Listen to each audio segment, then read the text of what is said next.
Welcome back. Welcome back. Like, share, subscribe. We back to read what's really going on. This book from 1980, Trilateralism. And this is dealing with secret societies. These groups actually make policy and they run the world. A lesser known companion institution to the Council of Foreign Relations is the Bilderberg Group. They meet every year, and these are heads of industry of any major corporation. They meet every year to set policy. Bilderberg, founded in 1954, is a European-led organization which is well attended by heads of state and other influentials from Western Europe, the US, and Canada. The catchword for times was Atlanticism, not trilateralism. Japan had not yet earned its place in the so-called Club of Advanced Nations, which formed the Atlantic Alliance. Domestic stability and international stability were closely linked under the umbrella of warfare state.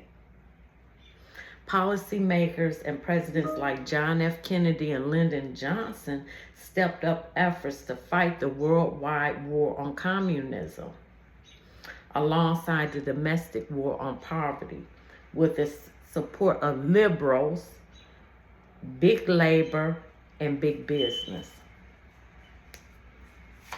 Corporations reached lush profits from domestic military production and rapidly expanded out into the empire which U.S. foreign aid remodeled and the U.S. guns protected. Stability at home was maintained with various doses of butter. Expanding social welfare programs in the context of a profitous economy, and political repression, McCarthy era, 1950s, FBI and CIA counterintelligence programs to disrupt and destroy progressive movements in the 60s and 70s. Same thing they doing now with Anna Faye and George Soros backing Black Lives Matter and funding these other groups that are against America's interests and your own interests. Systematic police brutality against Chicanos, blacks, Native Americans, and Puerto Ricans. Still happening today. With the 60s and early 70s came the collapse of post-war international economic system and crisis in the warfare state. In advertising a 1979 feature story, The Decline of the U.S. Power, the new debate over guns and butter. Business Week says, reap it and weep. Between the fall of Vietnam and the fall of the Shah of Iran, the United States has suffered a series of shocks, signaling a steady erosion of U.S. power throughout the world. The entire U.S. created post-World War II global economic system is in danger of destruction. Same thing happening now. What are some of these shocks? Broad and militant protests and sustained political mobilization shook the stability of trilateral governments. The struggle for workers, students, and peasants power brought France near revolution in May 1968, a climatic year throughout Western Europe, the U.S., and Japan. Watergate was a public display of government deceit and immorality, like we seeing now, or the buying auto pen pardons. He didn't even run the government. As trilateralists see it, a crisis of democracy plagued the West. Carter sermonized about the continuing crisis in July 1979, calling it a crisis of confidence in government, national purpose, the future, about which more will be said below. And you know what, because I remember under Carter, it was no gas, and my grandmother she had a Thunderbird, And we had waited in line, and gas was like 69 cents, 79 cents, 89 cents back then. And we literally had to stand in line for hours for gas. It was just that bad when the recession hit. And I remember her going to, it was a place called Federal Collateral, and she was pawning her jewelry. And my grandmother was a teacher. Here, Grayson. Y'all get on my nerves. Go on.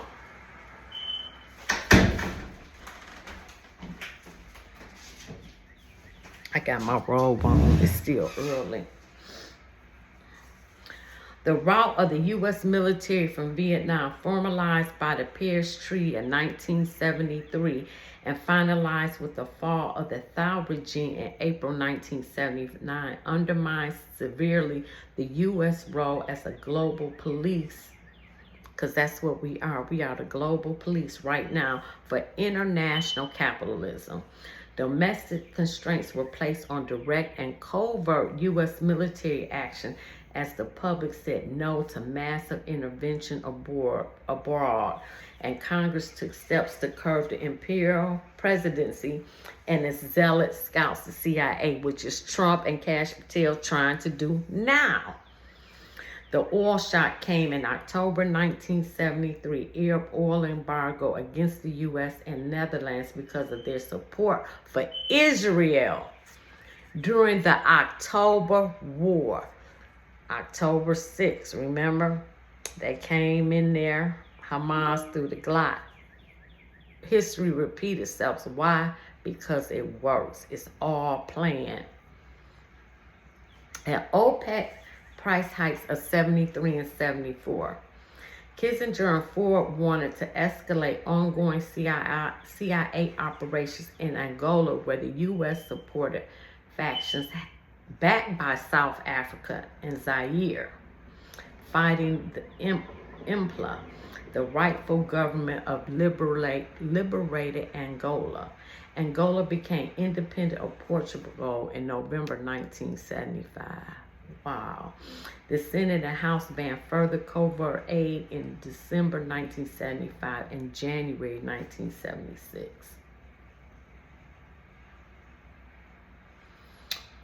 OPEC countries were back then Algeria, Ecuador. I didn't know Ecuador had oil.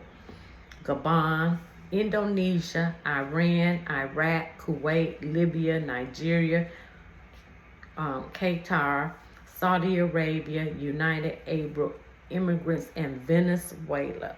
Venezuela was a rich country. They destroyed it when they went to communism. OPEC's success awakened third war and Western leaders alike to the potential of commodity power on the side of raw materials producers, and not just the middlemen corporations and consumer nations as before. Oil gave OPEC the clout to force the rising third world call for new international economic order unto the Western agenda. 1973, Beninsky said, was the year in which, for the first time, new nations, the Afro-Asian nations, so to speak, inflicted a political reversal on the advanced world. In some respects, if 1945 was the beginning of the existing international system, 1973 marked the beginning of its end, and hopefully the beginning of its renovation and readjustment. But the post-World War economic order began to disintegrate even before OPEC and Vietnam.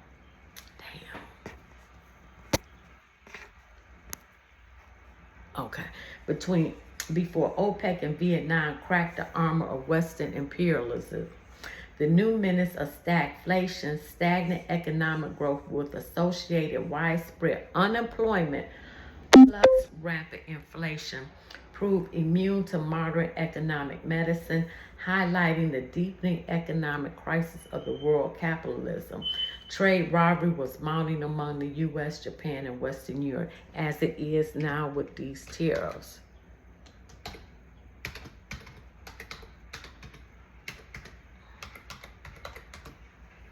Wow.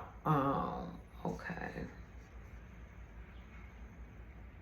West Germany and Japan were fast becoming economic Frankensteins, challenging U.S. hegemony over international capitalist system. The formation of BRICS, with Russia as its lead, same thing. By the mid-60s, the traditional large U.S. trade surplus had begun to erode, as it is now. By 1971, the U.S. was running trade deficits like it is not, wow, importing more than it exported. Same thing. Wow. A huge buildup of dollars outside the U.S., a result of hegemonic military and foreign aid activities, became disruptive of international monetary relations.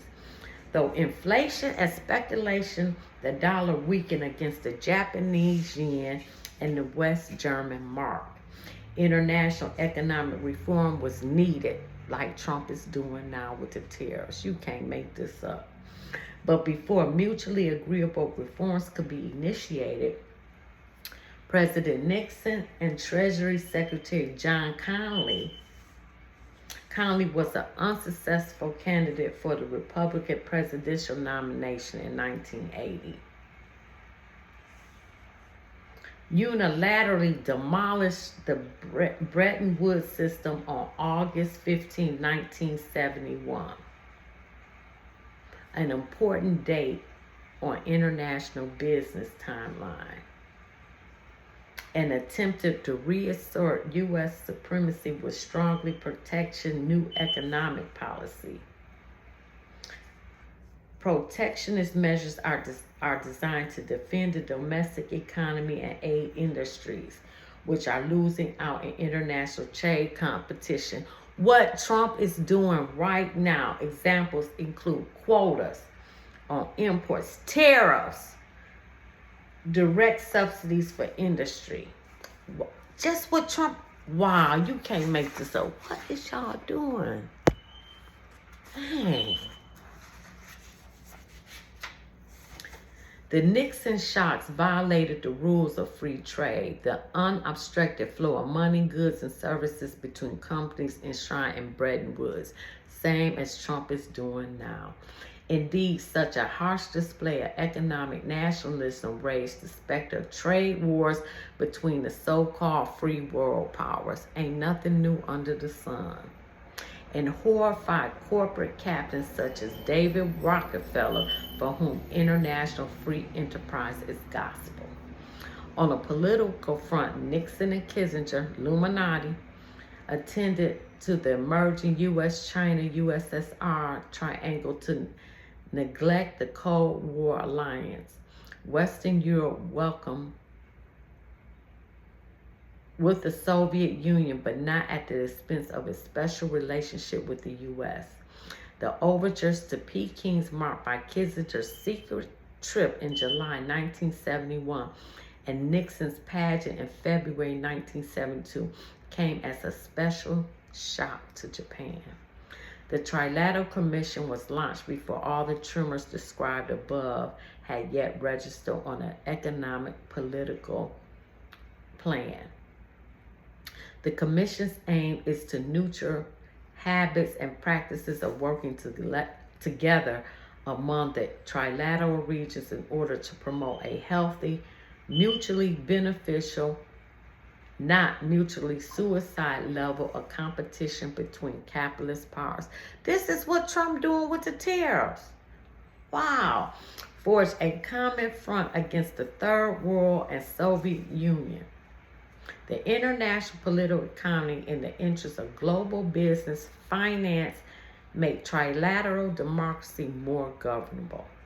The trilateral rings, commissioners point out, have the largest shares of world trade and finance and produce 2/3 of the world's output. The Commission's overriding concern is that trilateral nations remain the vital center of management, finance, and technology, power and control for the world economy.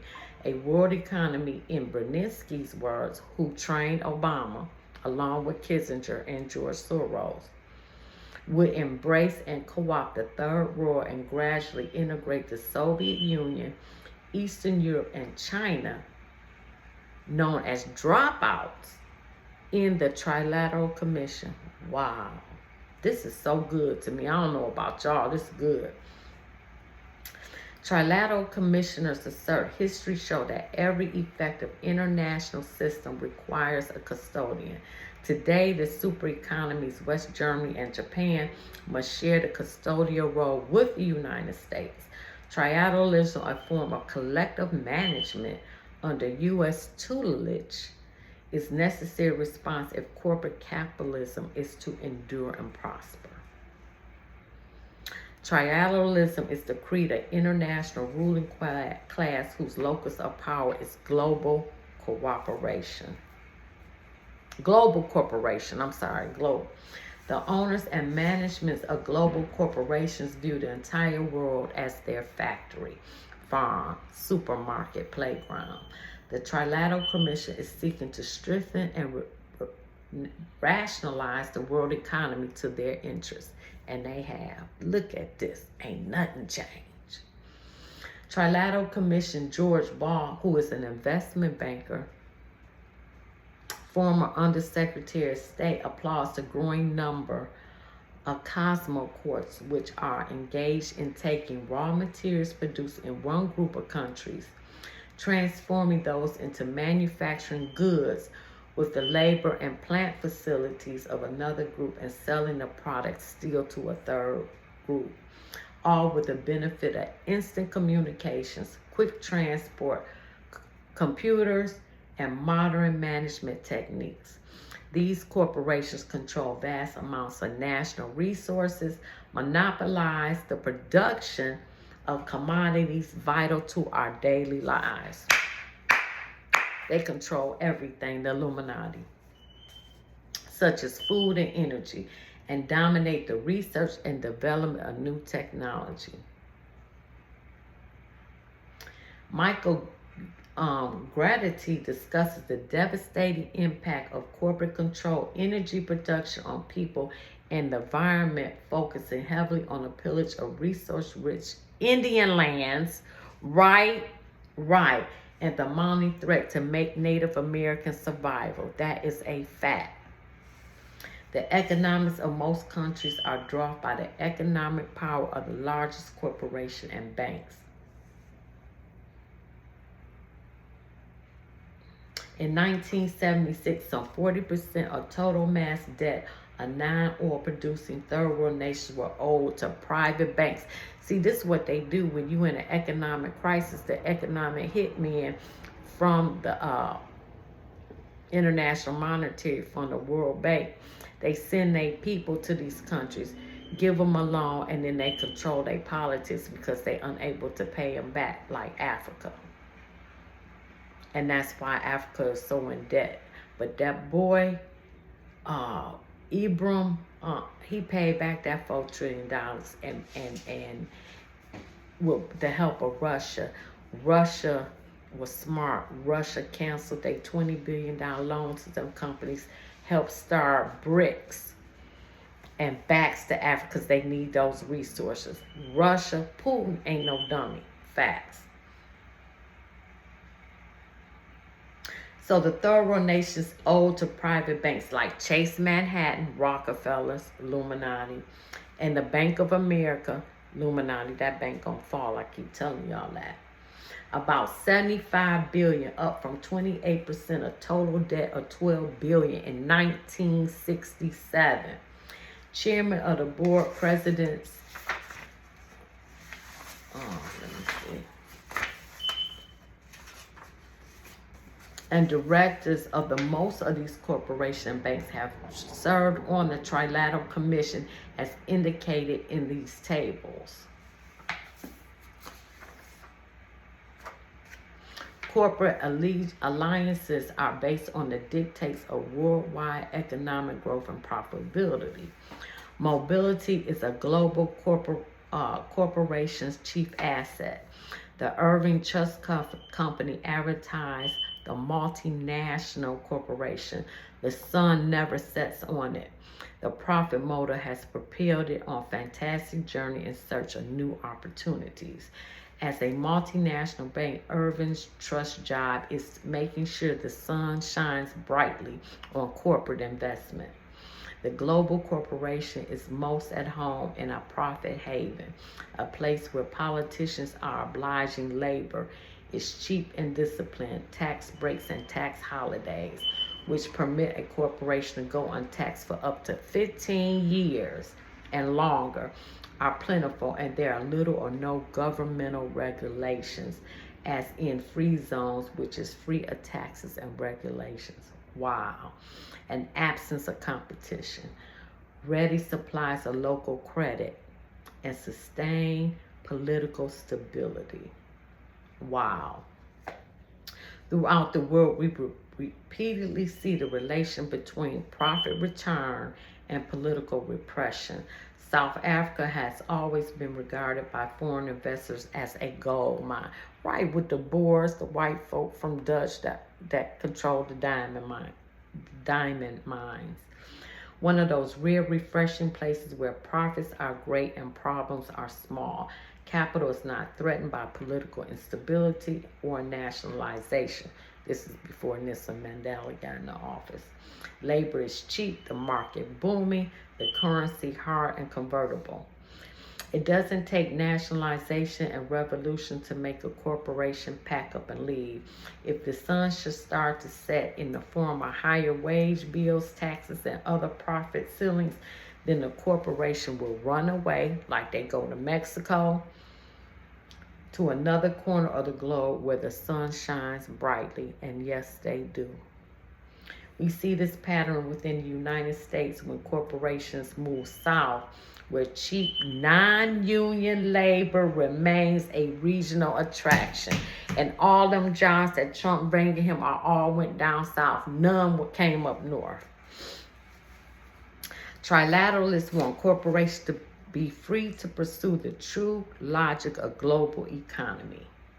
Global corporation, explains Barr, are the best means yet devised for utilizing world resources according to the criterion of profit, an objective standard of efficiency. Capitalist economics continue to refer to the big trade-off between efficiency and equality. More equality means less efficiency and vice versa. The simple law of private profit holds that greed motivates effort. More effort means more output. Wow. More output enhances the common good. To stoke the fires of greed, capitalist institutions in the worlds of prominent economists award prizes that allow the big winners to feed their pets better than the losers can feed their children. If that is not true, man. The logic of capitalist efficiency is one of the devices by which wealth and power are increasingly centralized. Two myths. The myth of equality of opportunity, which keeps people believing that at least their children will have a chance at the grand prize, and it ain't gonna never happen unless you connect it. Wow. And the idea that if someone is not successful, it's probably their own fault. Blame the victim, not the system, and it's the system. The real trade-off is between equality and inequality of resources and opportunity. Facts speak loudly and clearly in the United States, the most affluent society in the world. Today, 1/5 of the population will be classified as poor if not for governmental assistance. There are now 24.7 million people, about 11% of the total population, with incomes below the federal poverty level, according to the U.S. Department of Commerce. In 1953, 1.6% of adult population owned 32% of all privately owned wealth, and it's even greater now. We got the 1% that own everything in the world. The U.S. standard of living is the 10th highest in the world, not first. The United States ranks 15th in infant mortality and literacy among the nations of the world, and even lower on other measures of social welfare. And now we number 40 when it comes to educating our children. I'm glad he got rid of the Department of Education. The U.S. imprisoned people at a higher rate, and to this day, we have the highest rate of imprisoned people, mostly black and brown. That's planned. That just ain't happened. Than any other country in the West except South Africa. That was this book was written in the 80s, so. Private profit is the standard for a system which makes a mockery of democracy and a necessity of repression. Private profit is the standard for a system which makes a mockery out of democracy and the necessity of repression, condemning people to poverty and joblessness in the U.S. and throughout the free world for profit.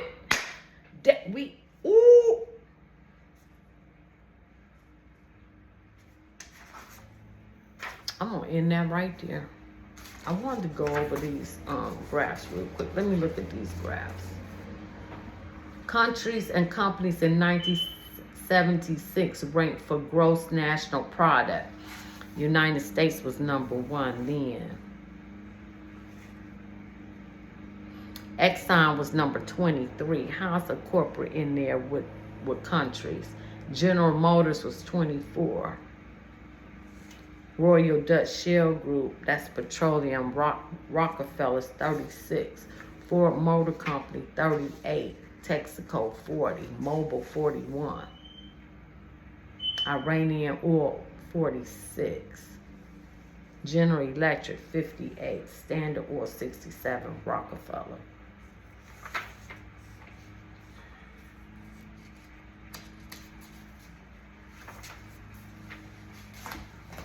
Now, this is in 76. Number 1 bank, Bank of America, you gonna fall. Citigroup 2. Chase National, that's France. Chase Manhattan, Rockefeller's 4. Deutsche Bank 5, Germany. Barclays Bank, United Kingdom, 12. Mitsubishi Bank, Japan, 17. Hanover Group, 18. JP Morgan was 22. Illuminati, JP Morgan Chase now. See what I'm saying? Chemical New York, 24. They gonna fall too.